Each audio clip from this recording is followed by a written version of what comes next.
Fala pessoal, tudo jóia? Aqui é o psicólogo Newton Campos e nesse vídeo eu vou fazer uma análise psicológica do Jotaro, um personagem querido do anime Jojo. Então se você quer ter um momento de aprendizado aí no seu dia, fica aqui comigo.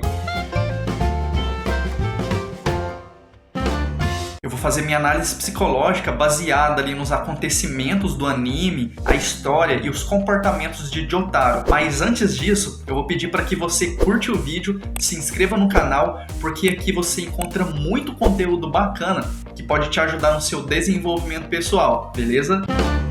Vamos começar entendendo o Jotaro desde a sua infância até a sua adolescência. Segundo os relatos de sua mãe Holly, ele era um menino bom, respeitoso, carinhoso quando criança. São características que Jotaro absorveu no seu ambiente familiar, porque a sua mãe apresenta essas características. Podemos ver que ela é uma mulher gentil e carinhosa com todo mundo. Esse fato de absorver as características de nossos pais é completamente normal de acontecer, porque o ambiente familiar é o lugar onde a gente começa a construir nossa personalidade. Ou seja, vamos absorvendo as características de nossos pais e vamos repetindo elas. Depois a gente entra em outros ambientes sociais, como a escola e o trabalho. E assim vamos passando por novas experiências, construindo novas percepções de mundo, e tudo isso colabora para a gente construir nossa própria personalidade. E foi isso que aconteceu com o Jotaro. Ele foi mudando o seu jeito de ser a partir da adolescência. Deve ter acontecido alguma experiência negativa nesse momento de sua vida e deixou ele assim, ou pode ser influência do seu stand, o Star Platinum. Ele já não era mais aquela criança respeitosa e carinhosa de antes. Pelo contrário, ele começou a ser grosseiro com a sua mãe e com todo mundo. É nesse momento que conhecemos o Jotaro no anime, com 17 anos, preso e todo confuso. Segundo ele, tinha batido nos caras lá porque estava possuído por um espírito,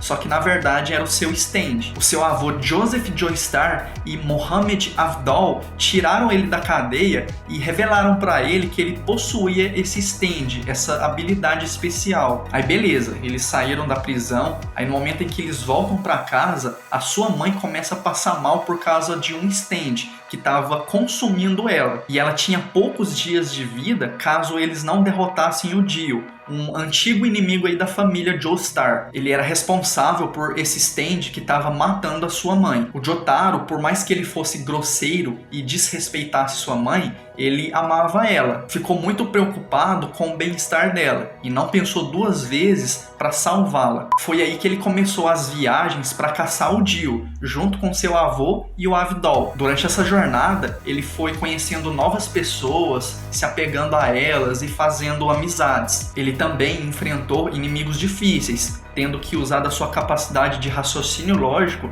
e o pensamento estratégico. Ele estudava a situação e os seus oponentes para conseguir ter mais chances de vencer. Já em outras situações, ele resolvia era na força mesmo. Era o Star Platinum mandando os hora a hora lá e acabou.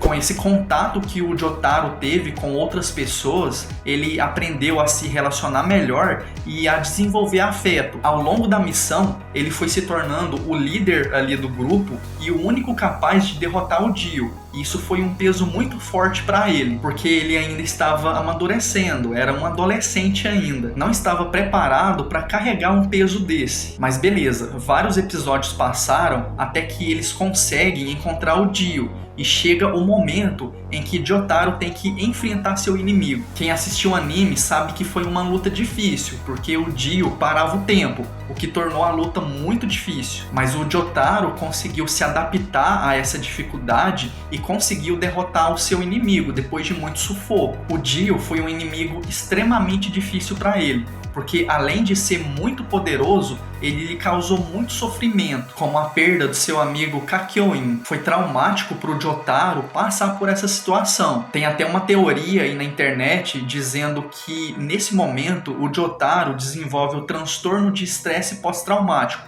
Depois a gente vai falar melhor sobre isso. O Jotaro não é uma pessoa que expressa seus sentimentos, ele guarda para si, reprimindo aí suas emoções. Tipo, ele fica com raiva, tem comportamentos grosseiros ou vai pra porrada mesmo o que alivia ali na hora. Mas a dor da perda, o sentimento de tristeza, ele guarda. Ele não sabe lidar de uma maneira adequada. 11 anos depois de derrotar o Dio, ele se torna biólogo marinho e vai para uma cidadezinha chamada Morio, que estava tendo muitos problemas com stands. Lá ele conhece o Jusky e o ajuda na busca pelo arco e flecha, que desperta novos usuários de stand. Nessa etapa do anime, o Jotaro é mais calmo, mais compreensivo, servindo até de mentor para a equipe do Jusky. E no final dessa temporada teve outro inimigo que surpreendeu o Jotaro. Ele se chama Kira, um serial killer que estava se escondendo e cometendo crimes. Deu um maior trabalho para o Jotaro e para a equipe do Jusky conseguir o encontrar. Foi uma luta difícil também, onde o Jotaro quase teve outra perda do seu amigo Koichi. É nesse momento que supostamente ele tem um surto de estresse pós-traumático. Em algumas discussões aí da internet, as pessoas dizem que o Jotaro associa o momento traumático que teve lá com o Dio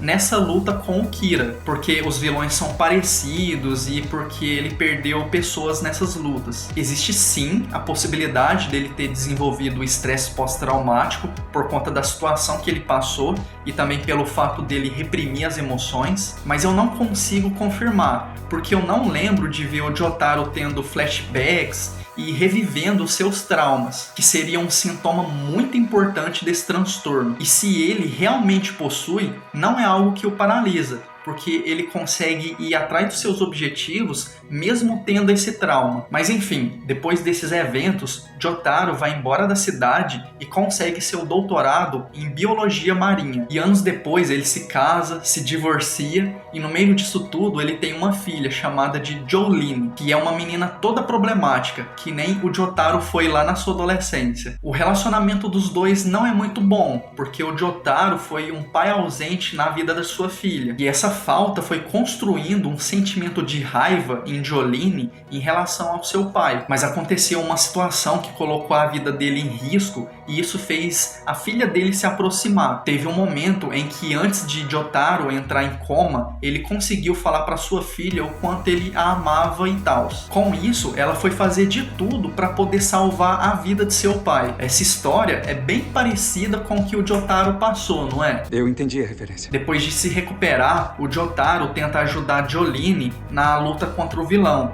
mas ele acaba morrendo ao tentar salvar sua filha. Com essa história que foi apresentada pelo anime, eu consigo perceber uma evolução psicológica do personagem. A gente conhece o Jotaro apresentando comportamentos agressivos, grosseiros, e ao longo das temporadas ele vai diluindo essas características e vai desenvolvendo outras, como a empatia. Ele vai se preocupando com a segurança ali dos seus amigos e familiares. Foi aprendendo também a se relacionar melhor com as pessoas e a desenvolver a capacidade de liderança. Mas o mau humor estava sempre ali, com aquela cara fechada e repetindo aquela frase sempre, né? Mas que saco! Esse percurso de desenvolvimento pode ser considerado como normal, pois quando somos adolescentes não temos tanta capacidade assim de prever as consequências e controlar as emoções negativas, como a tristeza e a raiva. É uma fase que queremos desafiar o mundo, é uma fase de exploração. À medida que vamos crescendo, vamos passando por novas experiências, conseguimos dar novos significados à vida. Posso analisar também que ele possui boas capacidades cognitivas e intelectuais, como o raciocínio lógico, a memória, a capacidade de resolver problemas e adaptação aí às batalhas. Só que ele possui uma dificuldade na inteligência emocional, ou seja, na capacidade de lidar com as emoções. O Jotaro é daquele tipo de pessoa que acredita que falar das emoções é besteira. Ele prefere demonstrar o que sente através de atitudes. Essa ferramenta de defesa emocional foi até produtiva em alguns casos, como em algumas lutas em que ele sentiu a raiva e usou dessa raiva para conseguir derrotar os inimigos. Só que em outros casos, esse funcionamento mental faz prejudicar, como nas situações traumáticas. O fato de não falar sobre as suas dores acaba acumulando tudo dentro de si, causando um peso enorme, o que não permite superar adequadamente as suas perdas. Jotaro foi um personagem muito interessante de analisar, teve muito conteúdo humano aí na história e acredito que isso fez com que ele conseguisse muitos fãs. E você? O que você acha do Jotaro? Escreve sua opinião aí nos comentários pra gente enriquecer ainda mais essa discussão. Então, é isso, pessoal. Acabei de fazer minha análise psicológica do Jotaro. Espero que você tenha gostado do vídeo. Se você gostou, não esquece de deixar seu like, se inscrever no canal. Aqui tem muitos vídeos, muitas análises psicológicas que você pode conferir. Toda semana eu posto vídeo novo. Na semana que vem eu vou postar mais. Vou estar te esperando lá, beleza? Um abraço aí pra você.